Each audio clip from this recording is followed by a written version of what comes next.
واحتار بينها الأردنيون، فمنهم من قال يبقى، ومنهم من قال إن أراد الرحيل فليرحل، ومنهم من قال هو صاحب الإنجاز.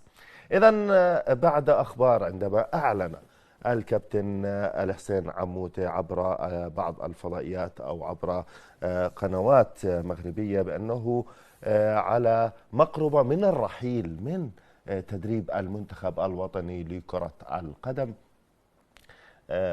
خلال الفترة أو الأشهر المقبلة نظرا لظروف عائلية. هناك من يتحدث بأنه باقي وباقي أيضا لسنوات، والعموتة حتى العموتة لا يعلم ماذا سيكون خلال الفترة المقبلة. هذا الحديث تناولته مواقع التواصل الاجتماعي، هذا الحديث تناولته الصحف، فمنهم تحدث بهذا الأمر كثيرا، بل أن البعض أشهر سيفه وقال على العموتة البقاء مع المنتخب حتى عام 2026، والذي ينتهي عقد العموتة في هذا العام. لكن نحن نتحدث عن هذا الموضوع ونأخذه دائما بنظرة أكثر عمقا وأيضا شاملة أكثر. فإن تحدثنا عن بقاء العموتة أم رحيله، بدنا نتحدث بنقطتين هامتين بهذا الموضوع. الرجل يتحدث بأن هنالك ظروف عائلية وظروف خاصة تجبره أو ستجبره إما على البقاء أو على الرحيل، وبالتالي نحن لا نجبر أحد، فهذه ظروفه الخاصة، ويبقى موضوع العقد ما بينه وما بين الاتحاد.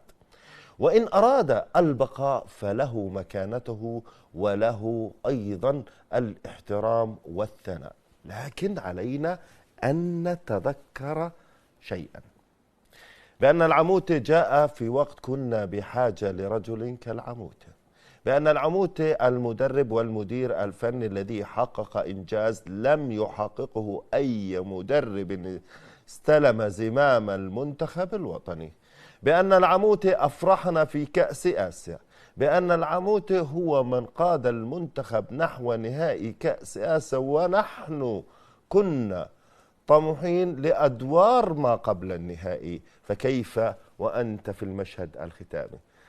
دعونا نعلم جيدا بأن العموتة هو الذي صنع فريقا مخيفا ومنتخبا له كلمته في القارة الآسيوية. دعونا نتذكر دائما بأن قيادة العموتة للمنتخب الوطني جعلت الأردن ومنتخب النشامة محط أنظار الجميع.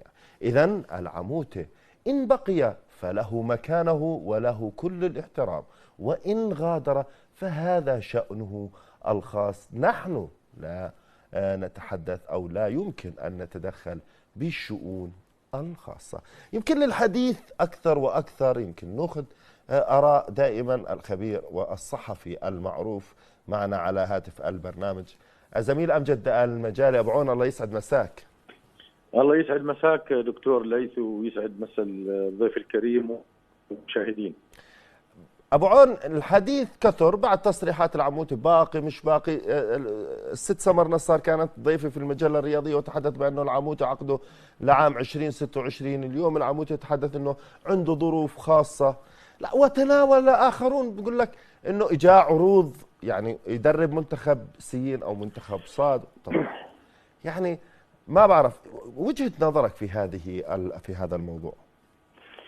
يعني بداية أنا وجهة نظري وكصحفي وأتابع الأخبار وأستشف أيضا من التصريحات، أعتقد بأنه أمره وتصريحه كان واضح على القناة التلفزيونية بالمغرب بأنه هو حسم أمره أنه بخلال 3 إلى 4 شهور سينهي ارتباطه مع الاتحاد الأردني لكرة القدم.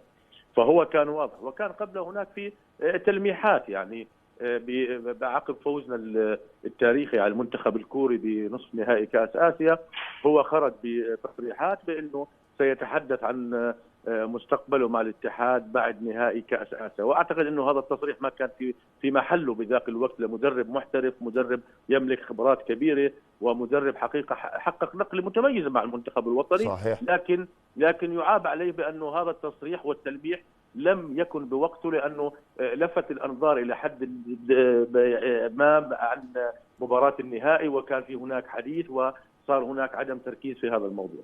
فبعتقد بكل التصريحات اللي خرجت سواء عبر التلميح او ما يعني تحدث به صراحه الى التلفزيون المغربي، فانه هو حسم امره بالمغادره من بعد خلال 3 إلى 4 شهور، وهو ينظر الى المحطتين المقبلتين، وهو كمدرب محترف اخلاقيا يتحدث بانه سيعطي يعني فتره قبل ان يعني يرحل، فهو يخبر ويخطر للاتحاد بانه انا خلال 3 4 شهور سالتزم معكم بمحطتين التصفيات كأس العالم ومن ثم سأغادر. هو تعامل بهذا الجانب بالإخطار، تعامل باحترافية كبيرة ومهنية، لكن بالتلميح ما قبل نهائي كأس آسيا حقيقة افتقر إلى الاحترافية المحودة عن العام. نعم. أبو عون، تحدث يعني بعض بيقول لك يعني إجاء عرض أو إجاء عقد آخر أو إجاء، يعني ما المانع؟ أنا بوجهة نظري ما المانع مثلا جاء طيب حقق إنجاز وجاء عقد جيد، طيب ليش ما المانع ويروح إذا أراد إنه يذهب لتدريب منتخب آخر؟ شو المانع؟ إحنا كمان نوقف وجه مستقبل الزلمة. شو رأيك؟ بالآخر هو هذا احتراف يعني، احتراف. كل مدرب وكل لاعب يطمح دائما بالأفضل وينظر دائما إلى مستقبله المهني حقه ومستقبله المعيشي. صحيح. فهو يعني هو حق له كاحتراف، يعني إنه ميدان الاحتراف بأنه يجي عرض له أعلى أفضل، يجد إنه ممكن يحقق إنجاز أفضل، يكون له عائد مالي أكبر. أعتقد أنا المعلومات اللي عندي يعني هو تكلم، وانا احترم الحسين عموته بانه تكلم بانه لم يتلقى اي عرض، لكن انا في عندي معلومات مؤكده واعلنتها على احدى المحطات الخارجيه قبل تقريبا اسبوع بانه هو لحد قبل اسبوع كان عنده عرضين من الخليج وعرض من شمال افريقيا. هذا انا حقيقه من مصادر خاصه سواء من زملاء مغاربه او من زملاء بالخليج، هو كان عنده عرضين او ثلاث، لكن لم يتكلم حقيقه بهذه العروض ولم يخض بها، لكن ما حققه مع المنتخب الوطني لا شك بانه هو بنى على مكتسبات عديده حتى وصل مع المنتخب الاردني هذا الانجاز، فصار هو محط انظار العديد حقيقه من المنتخبات ومن الانديه. لكن اخوي ليس بدي اشير لنقطه مهمه، يعني هو الحسين عموته حقق معنا انه وصلنا لاول مره على هذا الانجاز التاريخي بنهايات كاس اسيا، وهذا انجاز غير مسبوق نعم، وحقيقه يعني يسجل لعموته وايضا يسجل لنشام المنتخب. ولكن ايضا كمان احنا نلفت النظر بشيء انه يعني احنا في عندنا انجازات بالكره الاردنيه، يعني افضل ما حقق الكره الاردنيه محمود الجوهري الراحل بانه وصلنا الى التصنيف 37. نحن كنا في يوم من الايام تصنيف 37 على مستوى العالم اخ ليث، الان احنا تقدمنا الى التصنيف 70 اوكي، لكن لم يتجاوز انجاز الجوهري في ذاك الوقت.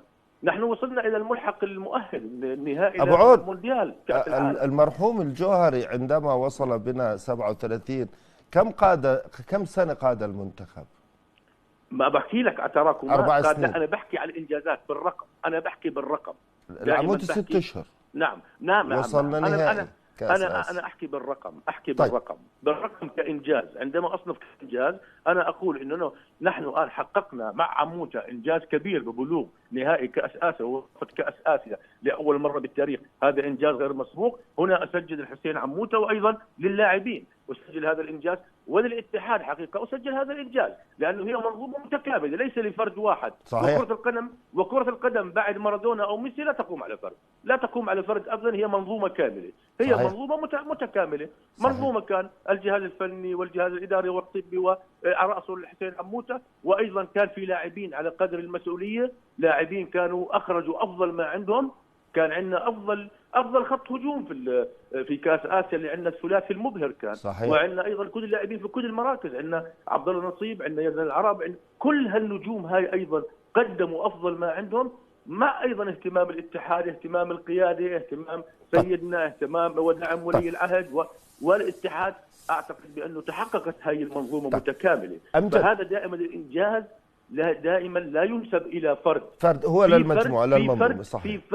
في فرد هو ساهم بنقل نوعيه بتكتيك بطريقه اداء اوكي، لكن هو ايضا حتى نكون منصفين هو انجاز لمنظومه كامله وليس لفرد. امجد بصوره سريعه بس سؤال سريع، اليوم بعد التلميحات للعموده الان رسالتك او نصيحتك او برايك انه على الاتحاد ان اليوم البحث عن مدرب انه يكون جاهز في حال لم يعني يكمل العموتة مشواره معنا؟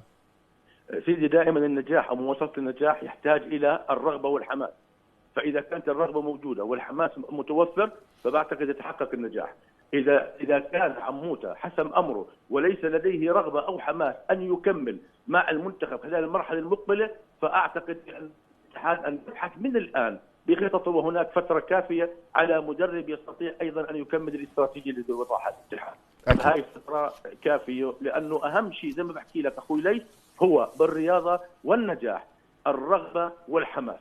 أكيد. فاذا هناك مدرب لا يجد نفسه برغبه انه يستمر، اعتقد انه فقد احد اسباب النجاح اللي اهلته انه يصل لوصافه كاس اسيا. 100% بتحكي. شكرا ابو عون، شكرا امجد المجال الصحفي المعروف والمخضرم.